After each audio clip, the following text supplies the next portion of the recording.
At my graduation, the stadium buzzed with cheers, camera shutters, and families calling out names. I should have felt proud, relieved something, but my phone vibrated and everything inside me dropped. At graduation, Dad texted, "Don't expect help, you're on your own." The words cut sharper than they should have. After 6 years of non-stop research, late-night coding, and living off grit and caffeine, this was what I got. While the dean called out names, I sat frozen in my gown, pretending nothing was wrong. But that wasn't the message that changed everything. My name is Chloe Hart, and for as long as I can remember, I've been the daughter who overthinks everything. At least that's what my dad likes to say. Growing up in a small California town, ambition wasn't something people admired. It was something they warned you about, like a storm you shouldn't walk into. I was the kid who preferred books over pep rallies, coding problems over sleepovers, research papers over gossip. To my parents, that meant I was drifting toward a life with no real stability. They never understood what I did. When I tried explaining neural networks over Thanksgiving dinner, Dad laughed and told me to stop talking like a robot. Mom waved me off, saying I should focus on finding a job that made sense. Each dismissal felt small at the time, but they stacked on top of one another enough weight to convince me that sharing my world with them was pointless. Still, I worked hard. I paid my own way through most of college. I picked up assistantships, graded hundreds of assignments, taught intro labs, took on freelance programming gigs at night. I lived quietly, choosing discipline over comfort, grinding through a field that demanded everything. And even when I started building something bigger, something real, I kept it close, private. Not because I wanted to hide it, but because I'd learned long ago they weren't listening. Graduation day was supposed to be different. I watched other families cheering, holding signs, crying when their kids walked the stage. Moms fixing tassels, dads yelling names with voices cracking from pride. I tried not to stare, tried not to feel that familiar pinch in my chest. Jessica nudged me gently. "You okay? You look somewhere else." I forced a smile, just tired. But the truth was, Dad's message had lodged itself right under my ribs. "You're on your own." The timing wasn't an accident. It never was with him. He believed life was a series of teachable moments, and apparently even my PhD graduation was just another opportunity to remind me I wasn't enough. I sat there, surrounded by a sea of red gowns, pretending to blend in, pretending it didn't hurt, and pretending the life they thought I lived was the only one I had. The moment the ceremony shifted was so small, so ordinary, it almost felt unreal. My phone buzzed again, quiet, barely noticeable beneath the roar of families cheering each graduate's name. I assumed it was Jessica sending me a meme to lighten the mood. Instead, I saw a name that didn't belong in a stadium full of folding chairs and graduation brochures. David, my CFO. My stomach tightened. He knew where I was. He wouldn't call unless something was breaking news. I glanced at the stage 2 rows before my turn and answered in the smallest whisper. "Hey, I'm literally in the middle of Chloe." He cut in, breathless. "I'm so sorry, but I had to tell you, the IPO went live 20 minutes ago. We priced high." And he exhaled, almost laughing. "The IPO hit 6 billion. 6 billion. It didn't register at first. It was like hearing someone else's fortune." Then heat flushed up my neck. I could feel people turning, not because they knew what was happening, but because David's voice, excited and bright, carried farther than it should have.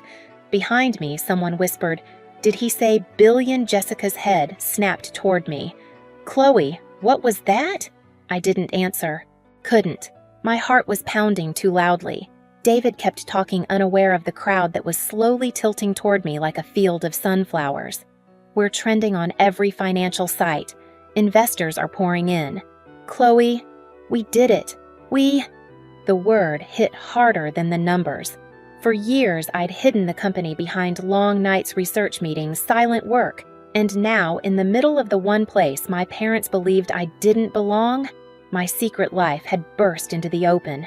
I whispered, "David, people can hear you," but it was too late. His final line cut through the ceremony like a strike of lightning. "Everyone's calling you the youngest tech billionaire in the country." That was the moment everything around us shifted. Conversations stopped. A few parents actually stood up to look. I heard at least 3 phones start recording. The air felt electric, humming with disbelief. Then Jessica grabbed my arm. "Everyone heard," she whispered. Everyone. And that was when I saw them, my parents, pushing through the rows, their expressions sharp, ready to lecture, to scold, completely unaware of the storm they were walking into. If Dad's text had cut me earlier, what was coming next would slice through everything he thought he understood about me. They were still 20 feet away when my phone buzzed again, louder this time, as if the universe had decided subtlety was overrated. I didn't want to answer, not with half the stadium already staring at me, but the name flashing across the screen wasn't one I could ignore. Maria, our head of PR. I brought the phone to my ear, turning slightly so my parents wouldn't see the panic rising in my face. Maria now really isn't Chloe. I know you're at graduation, but listen, she said, her voice clipped and urgent. Every major outlet is requesting interviews.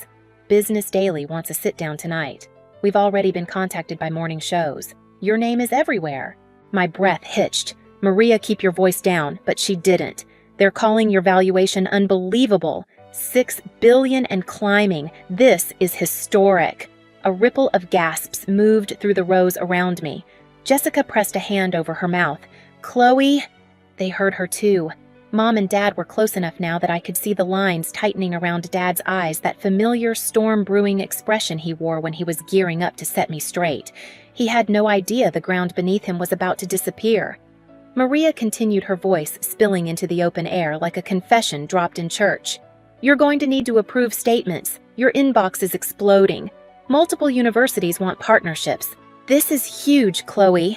I closed my eyes for a moment, not to block the noise, but to process how fast my two lives were colliding. The private world I'd built in silence, brick by careful brick, was no longer private. My parents, the last people I wanted hearing any of this out loud, were now stepping directly into the fallout. I forced a thin whisper. Maria, I'll call you back. But when I lowered the phone, people were still staring. Phones still pointed. Some were even smiling, excited to witness a story they'd probably repeat for years. I was there when... And my parents. They stood barely 2 feet away now. Mom looked thrown off balance, scanning the faces around us. Dad's expression was harder, confused, irritated, trying to piece together what he'd just walked into. Chloe, he said sharply, what on earth is going on? Why are people looking at you like that? For the first time, I didn't shrink under the weight of his voice, because for the first time, he wasn't the one holding the narrative. Dad's voice sliced through the noise, sharp and impatient. Chloe, answer me. What is happening? Dozens of eyes flicked between us, waiting. The stadium around us buzzed with a strange mix of excitement and confusion, like people sensing a storm but not knowing where the lightning would hit. I stood slowly smoothing the front of my gown, trying to steady the tremor beneath my ribs. Maybe we should talk later, I said quietly. Dad scoffed. No. We'll talk now. His voice rose enough that a few people turned again. You storm off to get a PhD no one asked for and expect us to applaud. And now you're causing a scene at your own graduation. Jessica inhaled sharply beside me. Mom shifted uncomfortably but didn't intervene. It was always like this. Dad spoke. Mom fell in line, and I learned to swallow my explanations whole. Not today. Before I could answer, my phone buzzed again, loud, insistent. I almost ignored it, but the screen lit up with Maria's name again. Dad noticed. Who keeps calling you? He barked. Is that another one of your little campus jobs, Chloe? You can't avoid real responsibility forever. A laugh, small, bitter, escaped my chest before I could stop it. Dad, that's not who's calling. He frowned. Then who I didn't answer with words. I answered by hitting speakerphone. Maria's voice burst out bright and unmistakably energized. Chloe, the valuation just jumped. We're past $6.2 billion. Investors are pushing the projection even higher. Also, you need to prepare for the press. They've already named you one of the youngest self-made tech billionaires in the country. Silence. Silence so heavy it pressed against my skin. Maria kept going, unaware she'd just detonated a bomb in the middle of the graduation ceremony. Board members are thrilled. Multiple agencies reached out about contracts, and the foundation wants confirmation that your donation will still be announced this month, Maria. My voice shook. You're on speaker. A beat. Then, oh God. Okay. Well, hi, someone in the crowd actually laughed. Dad's face drained of color. His mouth opened, closed, opened again. Mom clutched her purse so tightly her knuckles went white. I ended the call, lowering the phone. The air around us vibrated with whispers. Did she say billionaire? How old is she? That's her dad. Dad swallowed hard, voice suddenly thin. Chloe, what? What was that? There it was, the question he'd never asked me in years. Not, why aren't you normal, or when will you get a real job? But the simplest one. What do you actually do? I looked at him, really looked at him. You texted me this morning telling me I'm on my own, that I shouldn't expect help.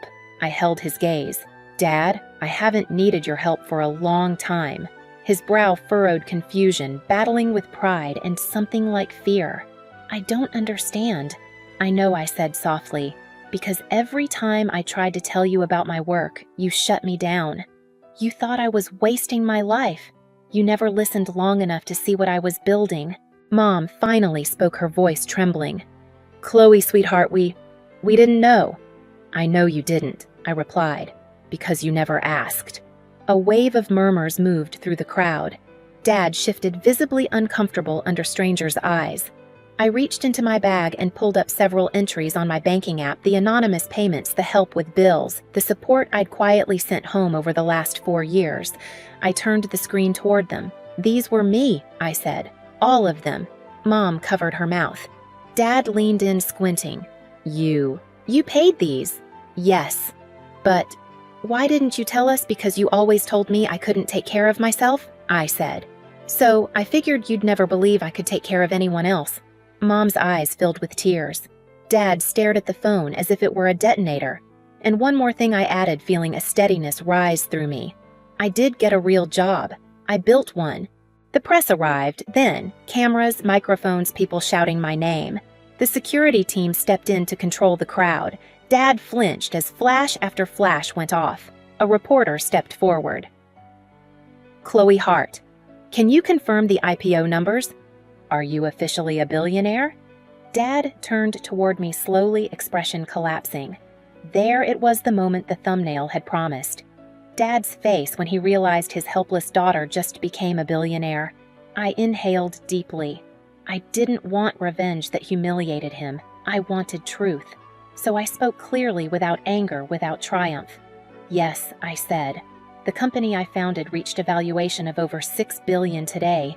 And yes, that means I'm independently stable, and have been for years. A collective gasp rolled across the graduates nearby. The reporter pressed forward. And your parents?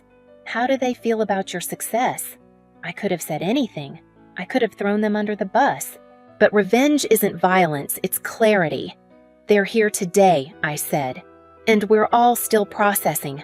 But I know they care. And I know they'll understand my work one day. Mom started crying quietly. Dad's throat bobbed as he fought for words. Chloe, he whispered. I don't know what to say. You don't have to say anything right now, I replied. We'll talk, privately. He nodded slowly, the weight of every assumption he'd ever made settling onto him like a collapsing roof. As security ushered us toward a quieter area, the press still calling after us, I realized something monumental. The power dynamic I'd lived under my entire life, the one where Dad's disappointment defined me, was gone. Not because I'd become a billionaire, but because truth finally had a voice louder than his judgment. Security guided us to a shaded corner near the stadium entrance, far from cameras, far from the crowd still buzzing with the headline they'd just witnessed. The quiet felt strange, almost hollow after the storm of attention. Dad sat down first, elbows on his knees, hands clasped like he was praying. Mom stood beside him, eyes red mascara smudging at the edges. For the first time in years, neither of them looked like they were preparing a lecture. Chloe, Dad finally said, voice rough. I owe you an apology. A real one. He lifted his head, meeting my eyes with something I'd never seen on him before, uncertainty. I thought I was pushing you toward stability. I didn't realize you'd already built more stability than I ever had. Mom wiped her cheek. We were wrong about your work, about your strength, about everything. Their remorse didn't erase the hurt, But for once, I didn't feel invisible. I felt heard fully, finally. "I'm not angry," I said quietly, "just tired. Tired of being treated like I don't know what I'm doing. I've been standing on my own for years. I just wanted you to see me." Dad swallowed, nodding slowly. "We do now. And we're proud of you. Not because of the money, God, not that. Because you didn't give up on yourself even when we didn't understand." The words landed gently without grand gestures or excuses. No guarantees either, just the beginning of accountability. We walked back toward the ceremony together, still uneasy, still imperfect, but no longer pretending. Something had shifted. Maybe not enough to rewrite our past, but enough to change our future. When I finally stepped back into the sunlight, the ceremony still humming around us, I felt different, not because of the IPO, not because cameras had shouted my name, but because I'd stopped shrinking to fit their expectations. I'd spent years trying to earn a pride they weren't ready to give. Turns out I didn't need their permission to succeed. I only needed the courage to stand as who I really was. If you've ever been underestimated by your own family, you're not alone. Share your story in the comments and hit subscribe so you don't miss the next one.